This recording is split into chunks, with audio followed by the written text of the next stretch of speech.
সোজা বরিশাল থেকে আসছে আর পিক আপটা ভান্ডারের দিকে আসতেছে, কিন্তু সমস্ত দোষ এখন হানিফের। আমরা যতটুকু বাস্তব চোখে দেখছি, হানিফ গাড়ি ওভারটেকে হানিফ গাড়ি কাটিয়ে দিয়েছে একটা অটোতে বাঁচানোর জন্য। ও ডাইনে চাপছে, চাপার কারণে পিক আপের উপর মারি দিয়েছে। প্রায় 10-15-20 টাকাও ঠেলে নিয়েই খাদে হালাইছে। জায়গায় একজন ডেড আর একজন মেডিকেলে নিতে নিতে সে বলে মারা গেছে। এইমাত্র খবর পাইলাম। আমরা একজন বাঁচাইছি, একজন বাঁচাইতে জন্য সক্ষম, উদ্ধার করছি, সক্ষম হই নেই।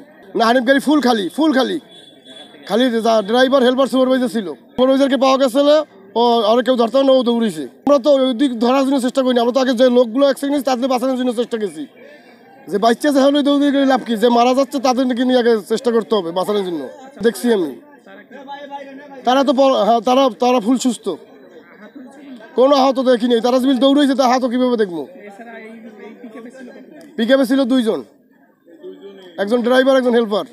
পিক আপটা ফুল খালি। আমি আইসা দেখছি যে ওই একজন মারা গেছে। গাড়ি হইলো, আমি যতদূর শুনছি, আমি পরে আসছি যে পিক আপ ছিল আর ওই হানিফ পরিবহন আইসা সামনাসামনি লাগাই দিয়েছে। লাগাই দেওয়ার পরে গাড়ি সাইডে পড়ে গেছে, একজন মারা গেছে এবং ড্রাইভার যে ছিল হানিফের তারে পাওয়া যায় না, সে বাগছে।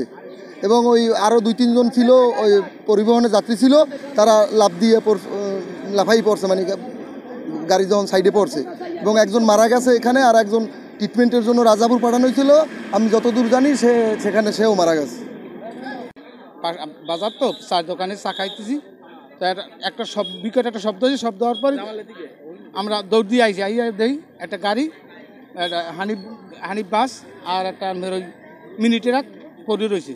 তো বাসের নিচে একটা লাশ না একটা মানুষ যেতা, এটা উদ্ধার করিয়া রাজাপুর মেডিকেলে পাঠাইছি। আর তারপর তো আমরা ওই এই আসবাবপত্র দেয়াল এই যে গুছাইয়া ইয়েটা আছে, আর এই তো সবই যে ঘটনাস্থল দেখতে আছেন। হ্যাঁ, ট্রাকের ভিতরে আর একজন আছে, আমি তো এখন পর্যন্ত বাইর করতে পারি না, কিন্তু পুলিশ আসছে, ওই ফায়ার সার্ভিস আসছে, এরা উদ্ধার করতে আসছে। একজন এই গাড়িতে চাপা আছে, হেও মারা গেছে, আর যারা মেডিকেলে পাঠাইলাম সেও মারা গেছে। দুইজনই মারা গেছে। বাজারেই ছিলাম, দেখতেছি আপনার হানিফ, এটা কি গাড়ির জন্য একটা হানিফ গাড়িটা ঢাকা থেকে আসতেছে, একদম খালি, কোনো যাত্রী নেই। আর পিক আপটা আসতেছে ভান্ডারিয়া থেকে। তো একটা আপনারই যাকে বলে অটো গাড়ি, ওটাকে ক্রস করতে যাইয়া ও একদম সরাসরি আপনাকে পিক আপটা পাশে লাগাই দিয়েছে। হ্যাঁ, সম্পূর্ণ দোষ এই গাড়ির। আমরা নিজ চোখে দেখছি যেটা, এবং 2টা লোক কী অবস্থায় মারা গেছে, সত্যি দুঃখজনক। সবার চোখে পানি এসে গেছে যে এরকম দুর্ঘটনা কেউ আসলে আমরা দেখি না কখনো।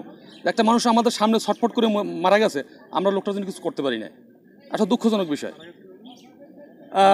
যে লোকটা মারা গেছে ভিতরে বসিয়া লড়ছে, স্বাভাবিক কিছুক্ষণ সময় লড়াচড়া করছে, এখন সে ভিতরে আছে। যদিও একজন তো আশঙ্কাজনক অবস্থা ছিল, তাকে মেডিকেলে পাঠানো হয়েছে, আমরা নিজস্ব করে পাঠাইছি তাকে। সেও নাকি শুনছি নাকি মারা গেছে নাকি, না বাসে কোনো যাত্রী ছিল না, শুধু ড্রাইভার আর ওই সাথে মানে কন্ট্রাক্টর ছিল, তাদেরকে দেখতে পারি, তারা পালাই গেছে। বাস আসছে বরিশাল থেকে, ওদিক থেকে আসছে, আর পিক আপ আসছে ওদিক থেকে। ওই ছেলে একটা অটো ছিল, এই অটোটা ওভারটেক করতে এগিয়ে ডাইনে লইছে, তখন আর কি ডাইনে বাইর দিকে মাইরে দিচ্ছে। একজন আমরা মেডিকেল পাঠাইছি, মেডিকেল বই মারা গেছে, আর একজন এখানে এখনো বাজন্ত আছে। বেশি সম্ভব আমরা তো চিনব না, হয়তো পিক আপের লোকই, হানিফের কোনো লোক পাওয়া যায় না। আহত যে হয়েছে তারা মেডিকেল পাঠাইছি আমরা, ওইখানে বই মারা গেছে।